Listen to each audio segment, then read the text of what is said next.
My fellow Lotus Eaters, good evening. Welcome to the symposium. Today it's just going to be me and you. And this is for our first time, but I have no interlocutor today. But I think that there are some things that I have to discuss with you directly. Now, I have taken part in several discussions about classical liberalism and the concept of freedom. And I think that there are some things that I have been saying that maybe haven't been understood, or at least haven't been understood sufficiently. So two things happened actually. One is that I saw a comment on Symposium 39, I think it was David Day, who told me that Stelios, you are talking about your concept of freedom, but you haven't actually explained it that well or that much. I think that's correct. Because a lot of the times when we are trying to talk about things, we tend to think that people have sort of an access to our consciousness, an intimate relation to it that we have, but this is false, and it frequently happens. So I think that it is a good idea if I was a bit more explicit. And the other thing that happened was that I was watching with my fiancée Contemplations 147, and about a half an hour in the conversation, she told me that I don't understand what all of you are talking about. There are so many isms that are thrown here or there, and there isn't much time for me to understand, and I cannot follow well. I think that basically it is a good idea if I take some time and actually tell you what I think freedom is, and actually show you the literature or some bits of the literature on freedom. Now, what you need to know is that, for instance, topics like the freedom of the will, they're not topics that are incredibly easy to digest or incredibly easy to go to. The notion of free will and discussion as to whether our will is free or not span for about 23 centuries. So, for instance, I had to read literature of around 23 centuries for my PhD on free will. And as I was doing this, I thought that sadly, or you could say that sometimes it's also for better, the concept of free will is understood very differently by different thinkers. And we all have the tendency to think that terms mean one thing and one thing only, because it is expedient to think and proceed under this assumption. But I think that it is ultimately false. Whether for better or worse, I don't know, but it is definitely a false assumption. So I think today we should talk about the idea of freedom and what freedom means. And I know that this is going to be a sort of difficult discussion. For this reason, I have a presentation that I will share with you. And every time I think you should want to pause, by all means, pause the video and watch at the slides that I have with you. Philosophy is a difficult endeavor. I like to portray it as learning to navigate with the vessel of the mind across an infinite sea, the sea of ideas. Ultimately speaking, it is endless. But you could say that life is endless as well. The universe is far big enough for us, and most of it we cannot even comprehend.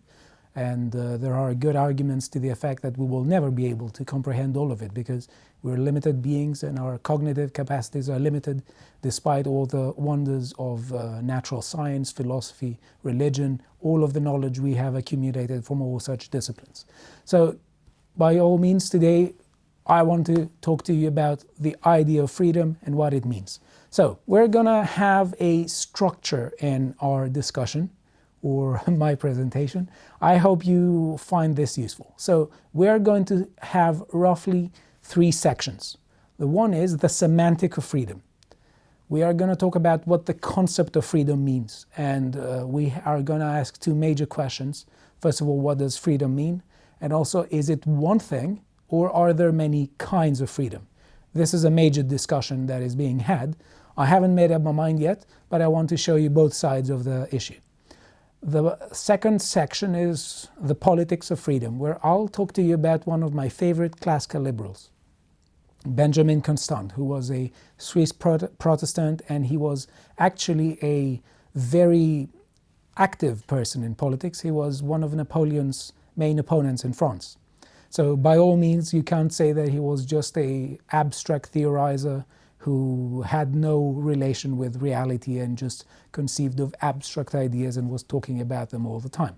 And we are going to talk also about some of the ideas involved in political liberalism. Obviously, this is an umbrella term, like all the terms we're using, like liberalism, conservatism, Marxism. All of these terms are umbrella terms.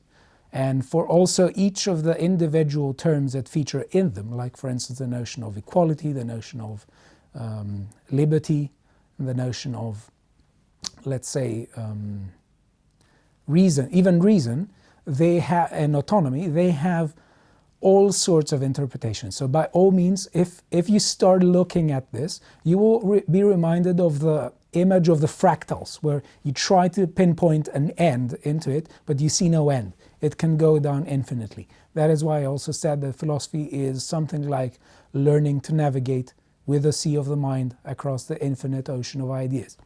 And I think that's a good way of putting it.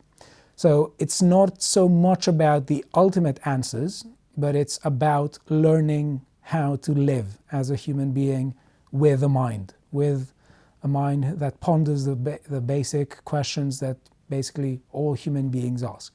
Now, the third section of our talk will concern the value of freedom, and we will examine 4 views as to why freedom is valuable. There are many more, but I'm going to give you just these views. And I'm going to end with one of my favorite poems called Invictus by William Henley. And I think that it's a very nice way to end our discussion. So let us begin with the semantics of freedom. So I want to say that language has always been a concern of philosophers, but in the 20th century it became a center stage concern. And there was a lot of effort put into the examination of language.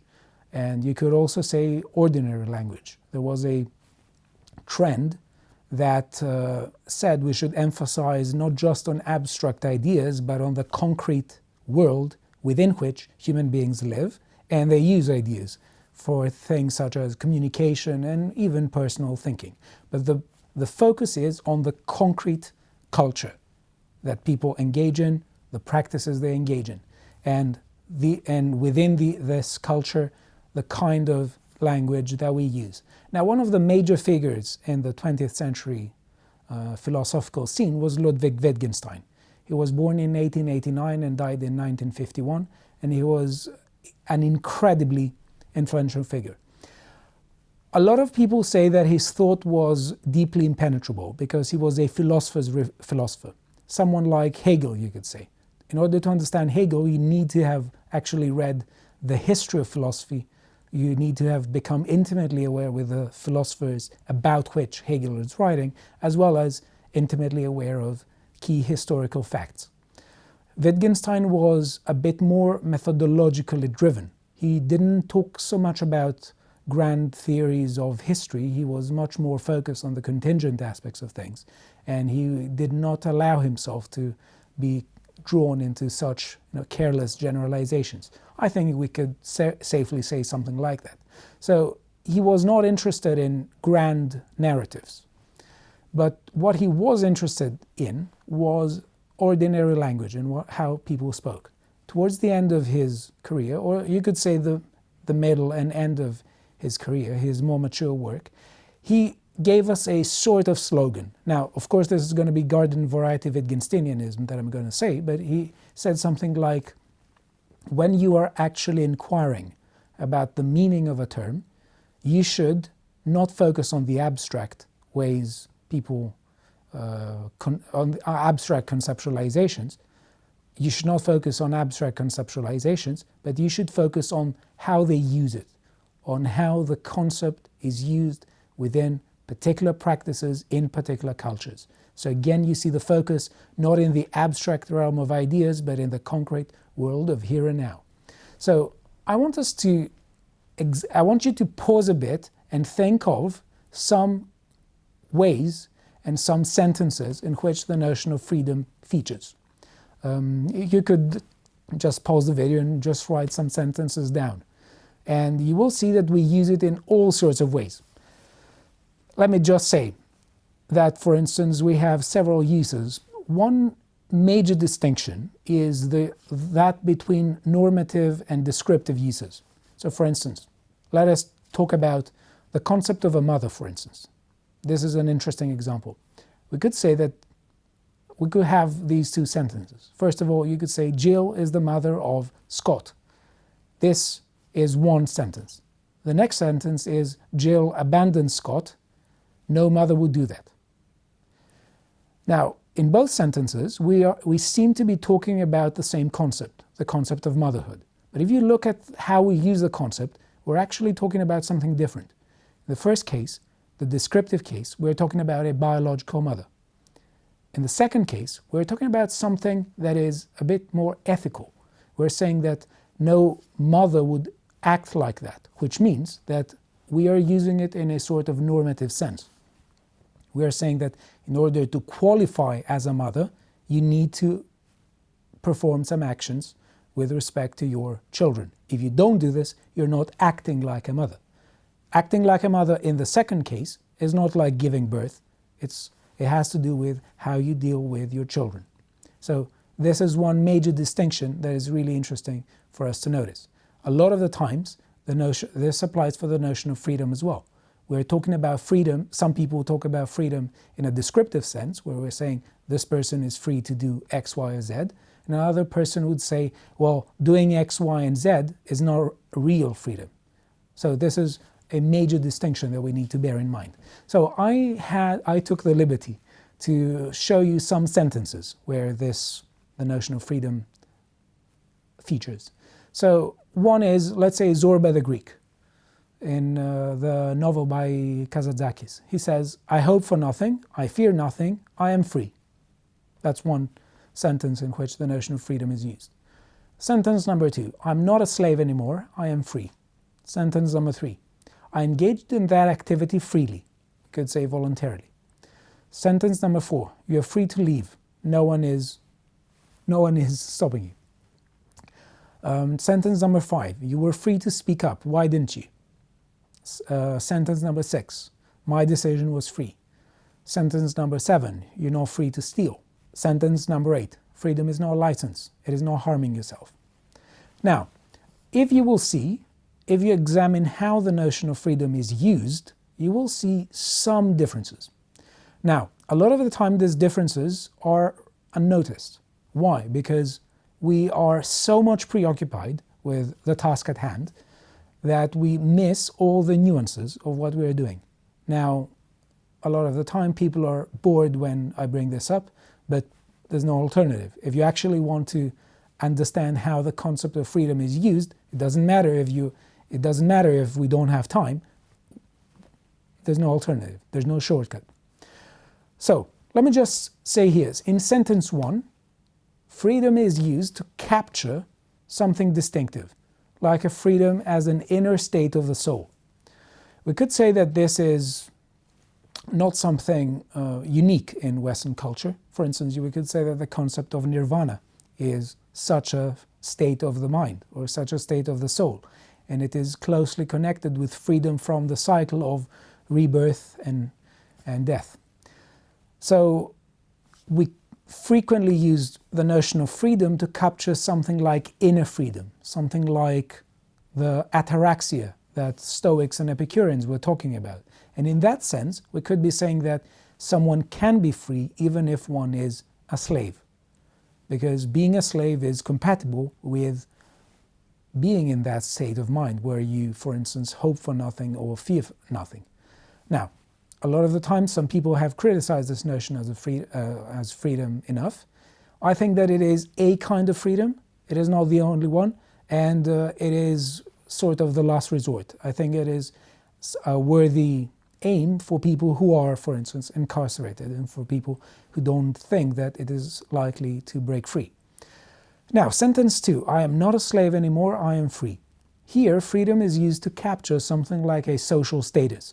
It's a completely different thing from the inner state of the mind. You could not be in a state of nirvana and have the social status of being a free citizen. Sentence number 3, I engaged in that activity freely, voluntarily. Here, freedom captures the power to act. It's something like the power of action. It's also different from what we did before. Sentence number 2, you're free to leave, no one is stopping you. Here, freedom is understood as the absence of obstacles, absence of external obstacles, you could say. Sentence number 5, you were free to speak up, why didn't you? Here, freedom is referring either to external obstacles, or it could refer to a power that we have but we didn't exercise, because a lot of the time we do have powers that we don't exercise. Sentence number 6, my decision was free. Here, freedom is supposed to be a property of the choice. The property of a choice in virtue of which that choice was free. When that property is absent, we could say that my choice was not free. For instance, I was held at gunpoint. Sentence number 7, you're not free to steal. Here, freedom is used as a legal right or a legal permission. Sentence number 8, freedom is not license, it is not harming yourself. Here, freedom is used in a very normative sense, it is freedom worth wanting. Now, if you look, you could say that in some cases we could fuse some of them, such as freedom as the power to act voluntarily, and freedom as the power that remained unexercised. But the point is that we are using freedom in all sorts of ways to capture all sorts of things across many contexts, across political, civil, legal, political, even psychological contexts. It is very important to bear in mind that this is a difficult thing, this is a difficult endeavor and inquiry, and I think there is some merit in being a bit scholastic, even if it doesn't sound particularly sexy or particularly uplifting. So, let us move forward. Now, I want to codify some expressions here and give you just four kinds of freedom, or 4 things that we try to capture when we are talking about freedom. One is freedom as a power that we have. For instance, it's the freedom of will. Thomas Reid is one of my favorite philosophers, a major figure of the Scottish Enlightenment and an advocate of the School of Common Sense. He said in the Essays on the Active Powers of Man, I think this is essay number 3, where he says, by liberty of the will, I understand the man's power over the determination of one's will, which means something like the ability to engage, to choose this or that. So we could talk about freedom as a power in this respect, whether we try to capture the power to will freely or voluntarily, the power to choose, the power to act, also the power to act autonomously. You will see towards the end we will talk extensively about autonomy. Now, freedom, it can be also an achievement, where we could say it's like the state of nirvana, it's the state of ataraxia, or a Zorba state of mind. It could also be understood as autonomy, and more of that will come to the end. Freedom as a civil or legal right, such as when we are talking about freedom of speech, freedom of association, freedom of religious belief, freedom of economic activity. And we can also talk about freedom as a political right, which is the right to participate in politics. And some people say that it is also the right to enjoy a sphere of individual rights. Now, there are all sorts of discussions about this, and we will touch upon them. Now, let us talk a bit about the semantics of freedom, because you will see that a lot of the times there's a major question. The question is, when we're trying to talk about freedom, do we talk about one concept in all circumstances, or do we talk about kinds of freedom? So, when we're talking about kinds of freedom, we're saying that there are irreducibly different kinds of freedom. You can't boil one down to the other. And there is a tendency to use many kinds of freedom and refer to many kinds of freedom, but there are also some powerful arguments to the effect that freedom is just one concept, a triadic relation, and we can use this concept to capture basically all of the things we want to say when we're talking about freedom in all sorts of difficult and different contexts. Now, Personally, I haven't made up my mind yet, but because you have heard me talking about kinds of freedom before, I want to introduce to you the other side of the argument. And I will quote extensively by, well, not extensively, by Gerald McCallum. Let me just say that Gerald McCallum was a philosopher who wrote in 1967 a very influential paper. It was called Negative and Positive Freedom, and he was talking about social and political freedom. And he's someone who was claiming that the people who are talking about different kinds of freedom are actually harming the debate. He definitely had in mind Isaiah Berlin, who I think is a major thinker and an incredibly gifted writer, and whose thoughts should be taken much more seriously than it is, especially in academia. Now, I must say again, I don't know if McCallum is right on this one, but even if he is, it doesn't take away a lot of the power of Berlin's points. Now, let me just say what McCallum would say when he argues that the concept of freedom is basically a singular concept. So, I quote from his essay. Whenever the freedom of some agent or agents is in question, it is always freedom from some constraint or restriction on, interference with, or barrier to doing, not doing, becoming or not becoming something. Such freedom is thus always of something, an agent or agents, from something, to do, not do, become or not become something. It is a triadic relation. Taking the format X is or is not, free from Y, to do, not to do, become, not become, Z.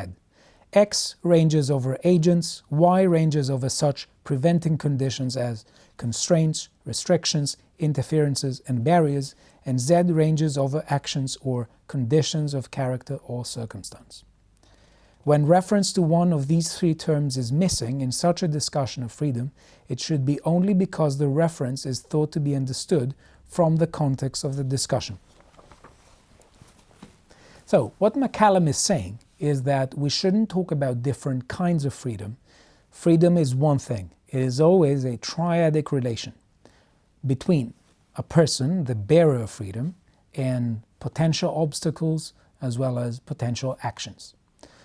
It is always the case that when we're talking about someone being free, and remember McCallum is talking in the social/political sense, someone is free from something to do something or become something else. And when freedom is missing, we are saying that someone is not free from something to do something or become something. So, I think that this is a very interesting argument. McCallum is saying that there are some problematic cases or cases that seem problematic. So, for instance, he says cases where agents are not mentioned, like, for instance, where we're talking about free beer. Cases where it is not clear what corresponds to the second term, like freedom of choice, freedom to choose as I please. Or cases where it is not clear what corresponds to the third term. Example given, freedom from hunger, fear, freedom from poverty, freedom from disease, etc. Now, what McCallum is doing is anticipating possible objections to his views. He's saying that what would people who are going to argue against me say in order to dismiss my position? They would bring cases like the aforementioned. And he tries to respond by trying to show how a lot of these terms, they are actually elliptical of another sentence, a more complex one, that actually involves reference to freedom as a triadic relation. So, for instance, when he was talking about free beer, I will give you just one example here.